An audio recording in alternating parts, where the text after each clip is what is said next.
Coming up on this episode of 101 Sports, the NFL tackles the ongoing concussion lawsuits, Fox Sports 1 launches its new 24-hour sports network, and our MLB experts calculate the odds that the Dodgers will win the World Series. But first, it's been a while since we've been in here talking sports, and a lot has happened since then. So our experts are going to catch us up on what we've missed in the past 3 months. In the NBA, the Heat won the finals again. Big name free agents like Dwight Howard and Sammy Dalembert went to Texas. And in 2014, already set in stone, LeBron James and Carmelo Anthony are going to the Lakers, I guess. In the NHL, the Chicago Blackhawks defeated the Boston Bruins in 6 games to win their second Stanley Cup in 4 years. At the end of the season, realignment saw the NHL move from 6 divisions down to 4. And over the summer, the league struck a deal that would allow its players to compete in the 2014 Winter Olympic Games, which is sure to add excitement to the Olympics. In tennis, Andy Murray ended the 77-year championship drought at Wimbledon for Great Britain, defeating Novak Djokovic in straight sets. Meanwhile, Roger Federer dropped out of the top 5 in the ATP rankings for the first time since 2003 and enters the U.S. Open as the 7th seed. In golf, Justin Rose took home the U.S. Open crown after Phil Mickelson faltered in the final round. Mickelson would bounce back in the British Open, shooting an absurd 5 under to take home the Open Championship. And Jason Dufner took home this year's PGA Championship, and yes, the Tiger Woods is still winless in majors since 2008. At the beginning of summer, the LA Dodgers were in the media spotlight as their on-field production failed to reflect the highest payroll in baseball. Well, now, 3 months later, with the help of rookie sensation Yasiel Puig, the Dodgers are still in the spotlight, but now as a World Series contender. Up in Detroit, Miguel Cabrera has refused to cool off after his 2012 Triple Crown. The slugger is hitting .358 with 43 home runs. In the Bronx, Mariano Rivera is capping off his farewell tour in pinstripes, but it's been overshadowed by his teammate Alex Rodriguez, who's in an ongoing dispute with Major League Baseball regarding his steroid suspension. In the NFL, former New England Patriot tight end Aaron Hernandez was arrested early in the summer on murder charges and was immediately released by the team.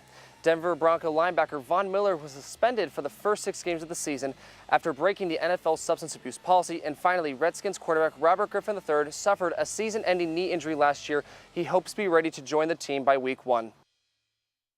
And we can't forget a huge congratulations to Elon alum Aaron Millette, who made the 53-man roster for the Baltimore Ravens. Absolutely. We wish him all the best. We've got a lot to get to in this week's show, and it all starts right now.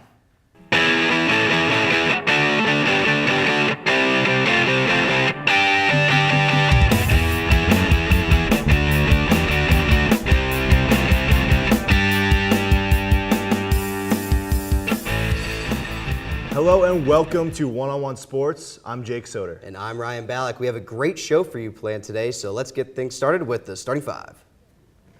Need a good reason for the NFL's new player safety policies? How about 765 million of them? After months of drawn-out legal proceedings between the National Football League and the 4,500 retired players involved in the case, the two sides reached a settlement agreement that will cost the NFL $765 million. One very specific part of the settlement, however, was that the NFL would not admit accountability for any of the injuries suffered by these players. So Ryan, in the end, who won this case? I actually think both sides won a little bit. I mean, this is clearly, the NFL really has cracked down on safety the last couple years, and like with the Junior Seau incident, with other incidents, I mean, these post-traumatic things that are happening after their NFL's careers are really bad. They're a big deal, yeah. Oh, absolutely. And getting, I think, for $765 million for less than $1 billion to take care of every single player that was going to sue the NFL, I think it's a good deal for the NFL, and the players obviously get what they want. So it's good. Definitely. I think the NFL happened to make out like bandits in this case, because if you think about it, if they had drawn this case out, if it had gone to court and the whole thing, you're looking at like billions of dollars, upwards of $2 billion that they would have had to spend. So for them to get away with only $765 million dished out to 4,500 players, that's kind of a bargain. If you're young, and if you're the in NFL was good to take initiative and get this out of the way very quickly. Before because now they can't sue him anymore. This crop of players can't sue anymore. Right, so. but the next crop obviously will be able to sue, and but then they'll be able to give the right amount of money, so it'll be all good. Exactly. And the Johnny Football saga continues. On Sunday, Manziel was questioned by the NCAA for 6 hours regarding allegations of him accepting payments for signing autographs on multiple occasions. These actions got Manziel suspended for the first half of A&M's opener against Rice last Saturday. So, Jake, did the NCAA make a point with this suspension? What a joke the NCAA is, huh? I think they made a point of saying we wanted to make a point somehow. Okay. You know, because they... That's okay, though. You know, it is, but they suspending him for a half kind of just tells the rest of the world, this kid gave us a lot of trouble this summer, Yeah, made our lives but we need miserable, him. so we kind of had to do something to him. They didn't have really any concrete evidence against him other than the fact that they heard that he did it. So a half of a game just seems kind of like, you know, they're trying to make I a totally point. agree with you, especially with all the coverage the media's done of Manziel over the summer. And then for all these problems, everything that's happened, washed away. He goes 6 for 8. He comes in the second half, 6 for 8, 3 touchdowns, and the team wins by 21. Never hear about this I mean, again. people are talking about him maybe being suspended for the entire year if he gets caught for Yeah, this right. thing. A half of a game? Against not a big Rice, deal. at least maybe like a conference game or the whole game maybe, but half a game versus Rice? Yeah, Come on. Totally agree. Last week, 2 of the most iconic NBA players of the past decade announced their retirements, albeit long after their respective primes. Tracy McGrady and Allen Iverson both announced that they are officially retiring from the association after being 2 of the most exciting stars of their time in the league. Both put up big numbers, though neither ever was able to win a finals and hoist that elusive Larry O'Brien trophy. So Ryan, who will be remembered as the better player throughout this time? Well, first off, it seems like these players have been retired for more than just a week. You would think, yeah. But the answer obviously is the answer. I mean, Allen Iverson, he obviously had the off-the-court issues, but we love Iverson for the off-the-court issues. I mean, at least practice? Practice? I mean, Iverson was awesome. He led the league in scoring 4 separate times and is second in career playoff point scoring average behind Michael Jordan, who he made look silly, if you remember one of his most famous crossovers when he was younger in the league. So I'm going with Iverson.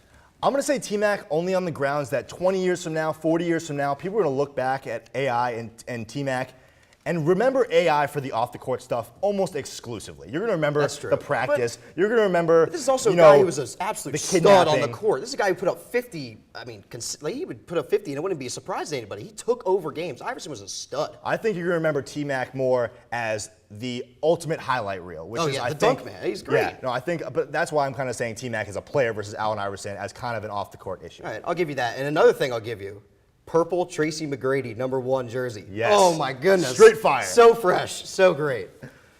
Urban Meyer may be new to Ohio State, but he already takes their rivalry with Michigan very, very seriously. On the first day scouts were allowed at practice this year, 2 of them were yelled at by the players and were forced to wear Ohio State gear. Why, you ask, Jake? Because they were wearing blue shirts, a color Meyer had disallowed on the field because of its affiliation to their rivals over in Ann Arbor. Seems like a pretty serious gesture, Jake. What do you think about all this? If you're looking at the situation, you would think Urban Meyer has been at Ohio State for 15 years. A very long time. He came from Florida. You know, he was at Florida 3 years ago, and he's already trying to make this statement at making Ohio moves State. also. What does Urban Meyer have against Michigan, other than the fact that he's now the coach at Ohio State? To me, this seems like a situation where he's just trying to get everybody riled up. But if you're looking at the situation, he did make the rules. House rules are house rules. So But I think for team morale, I think this gets the team kind of built together. So I mean, it's a smart strategy by a coach, but to actually go out of the way and scream at scouts to change their shirts, it's very unprofessional. Seems a little You're getting childish. paid millions of dollars to coach one of the biggest universities in all of college football, one of the most respected universities in all of college football, and you're going to make a scout who's not even associated with your program wear an Ohio State shirt? I don't know. It just seems a little silly to me. I do agree.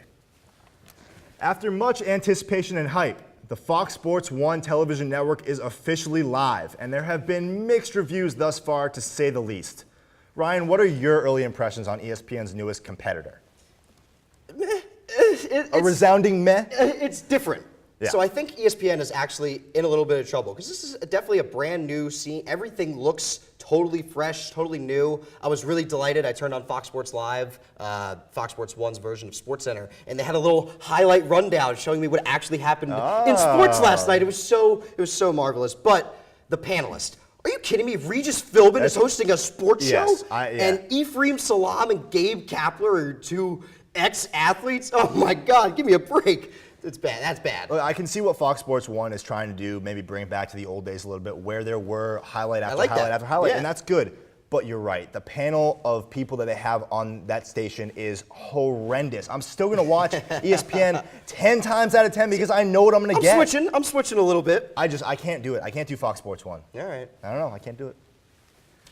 That's all the time we got for this A Block. But next, Ryan sits down with our own Matt Dowdle and Stephen A. Harris to discuss the NFL season that is upcoming. Stay tuned.